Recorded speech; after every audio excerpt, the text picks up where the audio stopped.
Hello, and thanks for joining us today on NCI Live. I'm your host, David Groth, and joining me today is John Ryan, a technical solution specialist here at Network Center. Hello, Our everyone. topic, to, our topic today is going to be Microsoft 365 updates. Before we get into it, wanted to remind everyone that we are live on both YouTube and LinkedIn. So please feel free to chat us any questions that you might have, and we'll do our best to answer them live here on the air. Um, John, you're looking a little different today. Yeah, I'm guessing some people are kind of wondering if they're in some kind of dream world or kind of dozing off at work, thinking that they're imagining this. But we are actually using Microsoft avatars for this session of NCI Live. Yes, we are. We do use Teams internally as well as when we produce this show. So because 365 has rolled out a couple of new features, one of them being avatars. So you can attend your meeting rather than if you don't have a camera, for example, you can attend it and still show your face and use expressions and so on without having without having to use a camera. So, any rate, without we'll talk more about that, but we're going to do this broadcast this way, so it'll be kind of interesting to see show everybody how cool it is. So, John, I'm going to turn it over to you. Sure. Why don't you go ahead and let's talk about some of these updates. Yeah, so I'm just going to go through some slides here. Obviously, the elephant in the room is the team's avatars, which we are using today. Avatars have come a long way and are finally part of the pre-release.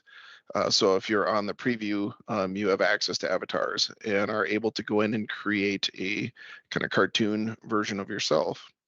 And we touched about on this back in November that it was coming, and now it's here. So you can actually go in and you can make multiple different types of avatars. So if you have one that's kind of a funner one, funner, is that a word? A more It is fun now. avatar versus one that's very, business-like.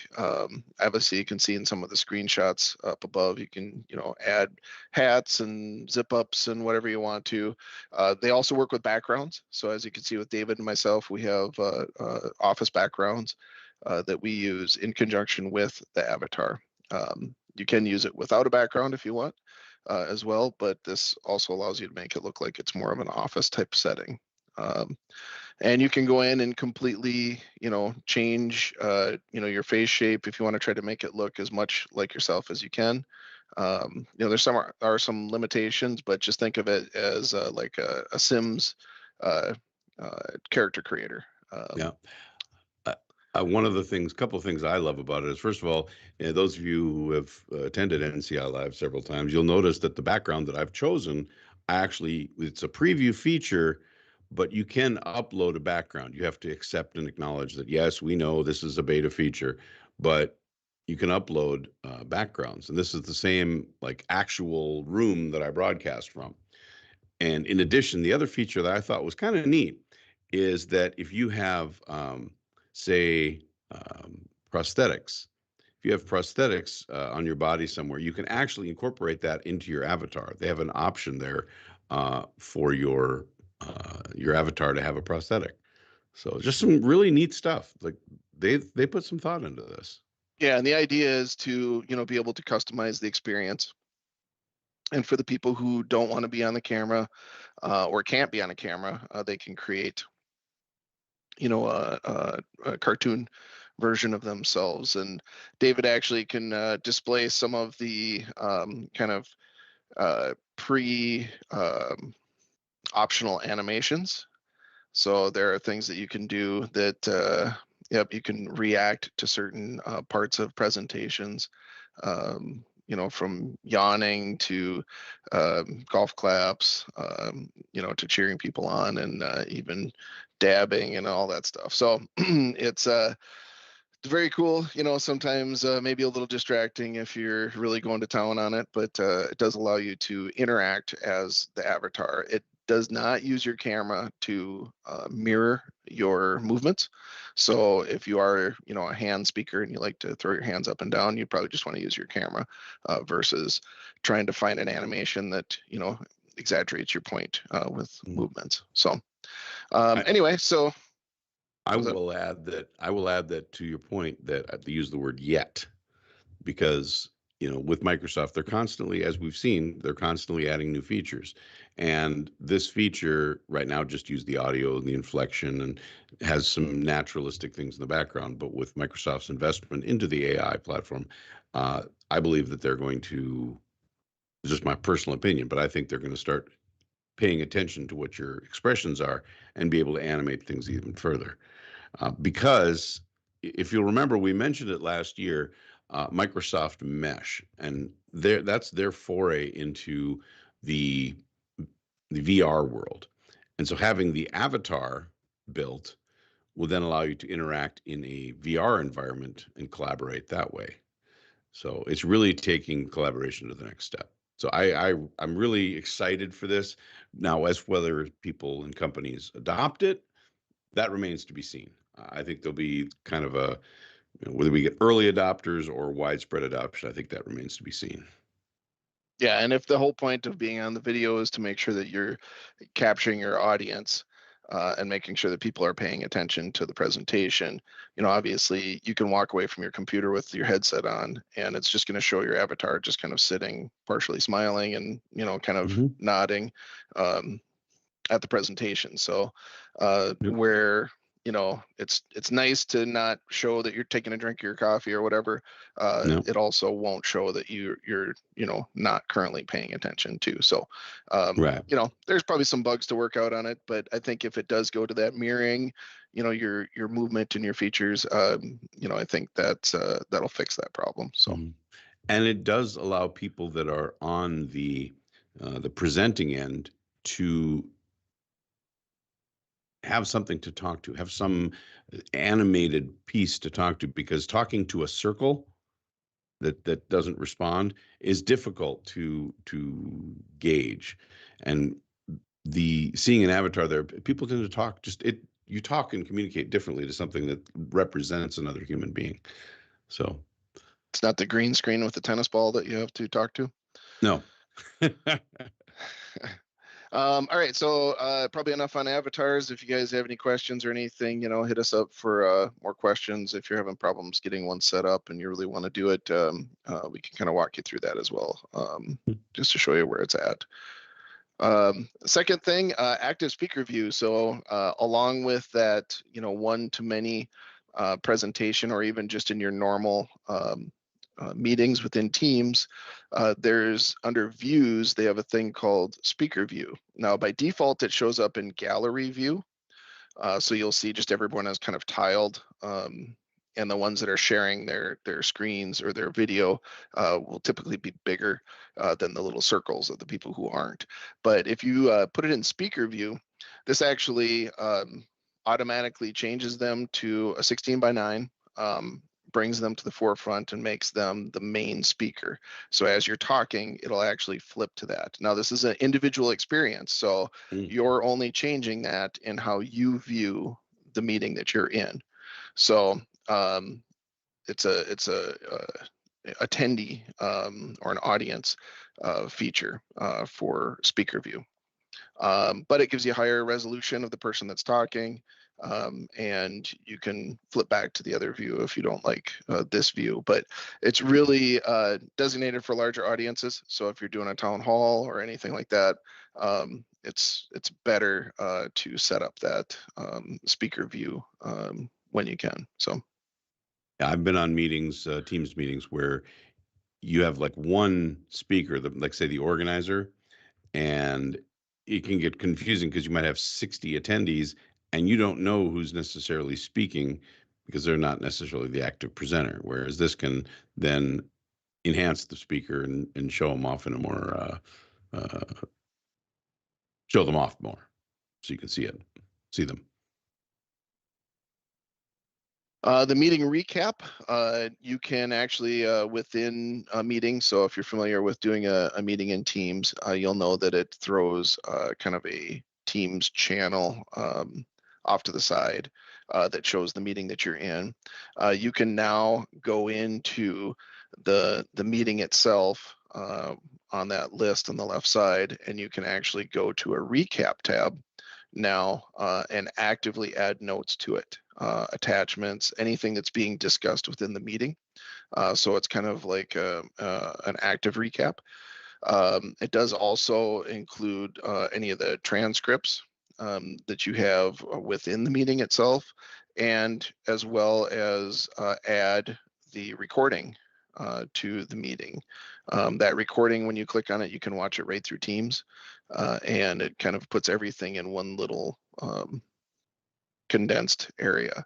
Now, as David mentioned prior to the meeting, this is for the advanced version of Teams, or the Teams Premium license. Okay. Yeah, definitely. Yeah, and that Teams license is an additional cost over and above your whatever you happen to have for a 365 license.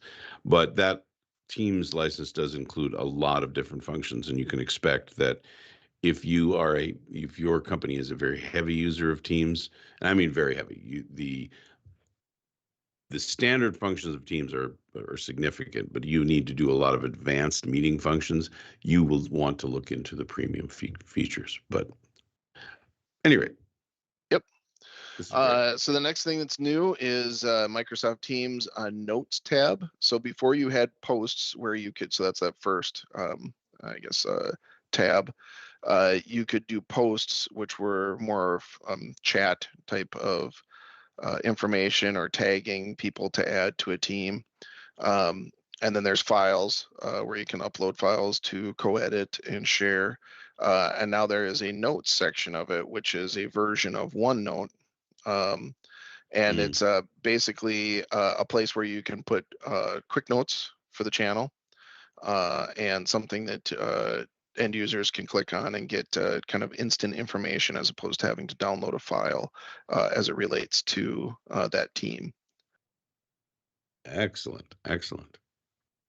So they're continually trying to make Teams easier and easier to use and quicker. So a lot of this comes from the feedback that you guys provide as end users. And so if you have a chance to get on the preview list and to provide feedback, that'll allow these, features to kind of become more robust. Very cool. OneDrive sharing. So I think if anybody has worked in OneDrive, you've probably shared a file at one point or another.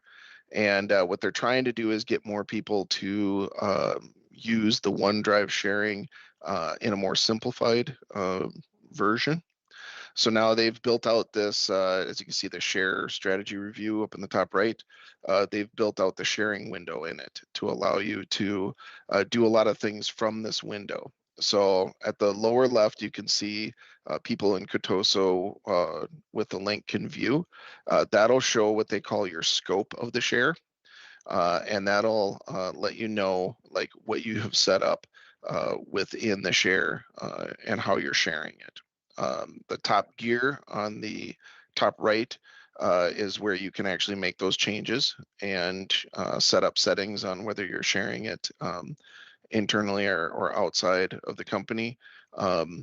Or even if you just add an email address that's not part of your organization, you can see on that second screenshot there that it'll actually tell you that you're sharing it with somebody who's not part of your organization. And it'll allow you to do instant outside sharing within your organization. So And that's um, super important from a security standpoint. Lot of concerns with people sharing inside and outside. They don't know where necessarily that they're sharing it. So, yeah, and one of the things that we've seen is uh, uh, what would you call it, a misunderstanding of the intention of OneDrive versus Teams or SharePoint. mhm, mhm. And basically OneDrive is a single owner file sharing or file system. where you have control over all of your information. Kind of like if you remember Dropbox, Yep. it's basically your own files that you're sharing.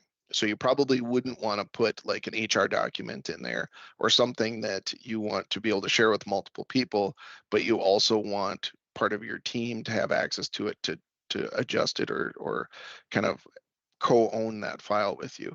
So Certainly. putting that in a team share or a SharePoint share makes more sense than Hmm. in OneDrive. But if there's a OneDrive document that you've created, like for us, it'd be like a scope of work or a personalized document that you want to solely own and control who you share it with, you'd Hmm. want to put it in OneDrive. Certainly. I want to just break in here just real quick and say that we are at about our, just remind everybody that we are live and feel free to ask any questions about some of these updates we've talked about. Just chat them in your on LinkedIn or YouTube. Feel free to chat us live and we'll answer those questions best we can. So, yeah, this OneDrive announcement is actually very cool. Being able to see what's being shared where easily. Like you can go to the OneDrive website and it shows you a lot of things, but when you're making a share at the time of the share to see who's going to be shared with, it's really nice. Yeah, and one thing to note in this too is if you've shared the document in OneDrive, and let's say it's a share, a PowerPoint or a Word document, and you go to hit the share function, that's when this box is going to pop up. So this is actually across applications that Nice. you can share from your OneDrive. So it's not just from your file sharing from the portal of where your Hmm. OneDrive is. Hmm. It's actually within the applications as well. So Excellent. Excellent. Very cool. So this is a completely new function for Outlook, and this is available for Outlook Online. But Outlook Work Hours and Locations, or WHL, allows you to set up times that you're going to be designated for in the office and out of the office within Outlook. And this is available on the web. It wouldn't be available within the Outlook client on your desktop, but you can go in and set your work hours and your location on here. Your location will also be displayed on your team's profile card. So if somebody is trying to find you and they look at your team's card, which is where you hover over the top of someone in Teams, and that card pops up, they'll see your location. So it does integrate with the Teams portion of 365. Now, this is going to become, they're starting to integrate more and more with their hybrid work philosophy. And they're introducing those features as they become polished so that they can say, okay, where are they today? Are they home? Are they in the office?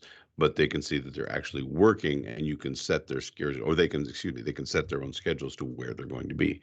Very, very powerful piece.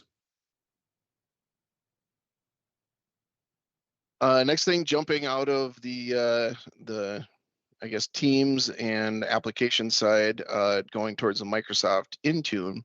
A lot of people are very interested in using Intune. Intune is their Microsoft's mobile device management or machine management application that's included with, you know, Azure ADP One, a standalone license.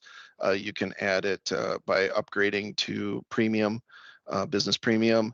But what that allows you to do is manage those desktops and laptops and mobile devices as an MDM application. Um, what we see is a lot of people don't know what kind of policies to set up through Intune. So what Microsoft is working on, obviously they realize that it's ultimately kind of a shot in the dark if this is your first time going into Intune or doing something like this, is they use machine learning the um, based on the configurations that have been deployed with other companies similar to your size, and they actually give you recommendations like here's what other people are doing, Hmm. and they're successfully adopting these, and it gives you ideas of things to implement into your company. So as we see a shift to more of the 365 or the online environments, there's a shift away from group policy. And Hmm. group policy is typically managed by your domain controller, um, on your network. Right. And as those domain controllers go away, you lose the machine account management. You go to more of a user account management in 365. So if you're a company that's considering going away from on-prem domain controller and you want to go to Azure Active Directory services, this is how you're going to be able to manage those endpoints Sure. and PCs, forcing Sure. updates, forcing password changes, all of that kind Sure. of stuff. Um, and if you're unfamiliar with how to get those GPOs over to turn them into something Intune can provide, this will be one of those uh, uh, intelligent recommendations that come through from other organizations to see how they do it. Right. So I've seen that, like, so it's the common theme here I think we're all seeing is that the with the advent, and I keep using the word AI, but it's really machine learning that is taking a bunch of big data and picking commonalities. Like, look, if you're a manufacturing firm with 200 users, most of the time, or say 75% probability that you're using this type of group policy, that you have this type of device. So we're going to recommend that you start out with these templates. That's the kind of thing. Am I right on that? Yep, Yeah. absolutely. So it just makes the deployments easier because setting up group policies is not for the faint of heart because you do have to go through a whole set of technical steps. But as things roll out in the cloud, they want to make it easier. So, Yeah, and um, obviously, this is not released yet. I think the release for this was towards September. mhm, But I'm guessing that they're going to need some time to collect the information, and it's right. probably going to be ever changing. So Yep. Yep. when you deploy it, in let's say September, you're probably going to get different recommendations than maybe next summer after Right. they've collected more and more of this. Well, we're starting to see people do this, and the Yeah. nice part about it is you can continually look at this for recommendations. Yeah. So if you have to have some kind of security initiative each year, you can review this and say, okay, now instead of just doing what we're doing on a simplified basis with MDM, we're going to implement more of these things that we're seeing our peers doing. You know, Yeah. And it is definitely the case where more and more and more of these things are incorporated into any company's cloud strategy. Like, what are they, and whether it be a cloud and a cloud hybrid strategy, but it is coming. There's no denying that the days of a two servers and a SAN, whilst not gone or not going away anytime necessarily soon, there's you can see the direction that things are actually going. So, and I think Microsoft in some part uh, steers that a little bit oh, by agreed, making these things agreed, available online. agreed So completely. You know, you're 500-pound gorilla, you sit wherever you want, right? right. So, all right. All right, so this is actually a really cool function. I know a lot of people probably aren't huge Edge users. A lot of people use Chrome, but Oh yeah. Microsoft Edge actually has or is releasing a desktop sidebar. So where that's important is you can have applications open and you can actually access the Microsoft Edge functions. So whether it's website links or direct links to like a third party program for logging in. You can do all that from the desktop. It also allows you to access their AI tools without launching a web browser. So imagine working on your desktop, having a quick reference bar or a quick launch bar for all of your web um, features right there, at just a click of the use. So very cool that they're allowing you to access the AI tools as well. So Yep, definitely. And that's actually, I've seen it. It's actually a very cool function. If you haven't played around with the Bing, and it is Chat GPT search, it's kind of cool. I mean, it does definitely give you some more advanced functions for searching that are not, uh, Not your typical just search for two words and it'll come back with something close to what you're looking for. Yeah, and you can get some of that functionality out of Microsoft has their applications shortcuts within 365. So I don't know if you've ever Hmm. used that before or not, but within 365 you can log in and you can actually assign shortcuts to your applications. So Certainly. whether it's commonly used applications in Word, PowerPoint, Excel, whatever it happens to be, or if it's third-party applications, you can add those in there as well. So this is kind of mirroring that a little bit, Hmm. but on a desktop experience instead of having to log in to the portal. Absolutely. Excellent. Excellent. Yeah, so that is all we have today. There's a lot of stuff coming out with Purview. A lot of that is kind of Yes. on the horizon. But there's a lot of announcements coming with Purview and some of the features that are being added to that. And if you're unfamiliar with Microsoft Purview, it's basically their data governance um, Hmm. program in 365. Yep. So there's a lot to digest from uh, you know the releases that are being rolled out, and there's a lot of very specific pieces of that. So Hmm. we'll probably tackle some of that on the next update. A lot of that stuff isn't slated though until later this year. No. So we'll probably look more towards some of the security stuff, Defender, some of the new things that are coming out on a security level. Okay. Um, I'm a big proponent of cloud-based compliance and governance. As many those that know me and those that have talked to me at any length know that I'm a big proponent of that because once you have the data in the cloud, it can be managed a lot more efficiently. I mean, you're talking about tools at scale that don't need to cost an arm and a leg, especially efficient for small business. And compliance, like various standard GDPR, SOX, any of these compliance bodies you need to comply with, that is becoming a hot topic. I mean, a very hot topic where companies are realizing that, oh, wait, you mean I need to be compliant? And I mean, not just banks and hospitals, but companies in general, when they need to exchange financial data that they have been riding on a razor's edge for quite some time. And Microsoft has been one of the first companies to have tools for data governance and data compliance available out of the gate. So that is becoming a hot topic. And yes, I definitely hope that we can talk about it more in the future. Yeah, and Uh, whereas you would normally have to purchase a document management solution mhm, separate, because this stuff does live in the cloud, you can actually do a lot of the same things. So you can do metadata tags, you can do, um, absolutely. you know, um, legal hold, Yes. you can do, um, data protection. So you can have it read sensitive documents. Hmm. You can have it, you know, do saving files for so many years, so retention Yep. practices. You can do a lot of the stuff that you would normally pay, you know, 50 to $100,000 for a data management program. You Yep. can do it on a consumption base through Purview. Yep. So, Data loss prevention, all that.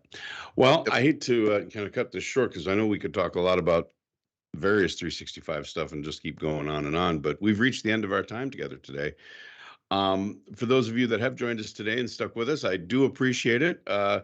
If you have any questions after this broadcast, please feel free to visit us at our website at www.netcenter.net. You can email us at info@netcenter.net or visit us on any of our social media platforms. But if you are visiting us on YouTube, please don't forget to like us and subscribe, and then click the bell so you're notified anytime we go live, which is every 2 weeks at 11 a.m. Central Standard Time. The next one, just to give everyone a little update on what's happening in the next couple of weeks, the next one we're going to have in 2 weeks is how much storage do you really need, and with Pure Storage. That'll be a very informative topic. Then 2 weeks after that, we're going to be talking about the end of life of Server 2012 R2. That is going to be a very important topic that you're not going to want to miss because uh, a lot of you that are out there have Server 2012, and there are quite some big implications. And that, I believe, is July 12th for that date. So put that on your Yep. calendar. Don't miss that NCI Live. One of the most stable server operating systems out there, so a lot of applications built for that. Absolutely, absolutely. So we'll definitely want to be talking in depth about that. So, at any rate, thanks, John, for visiting us today virtually and via Avatar. Really appreciate it. It was Yep, fun. my pleasure. All right. And for those of you again, really appreciate thanks. And thanks for joining us on NCI Live.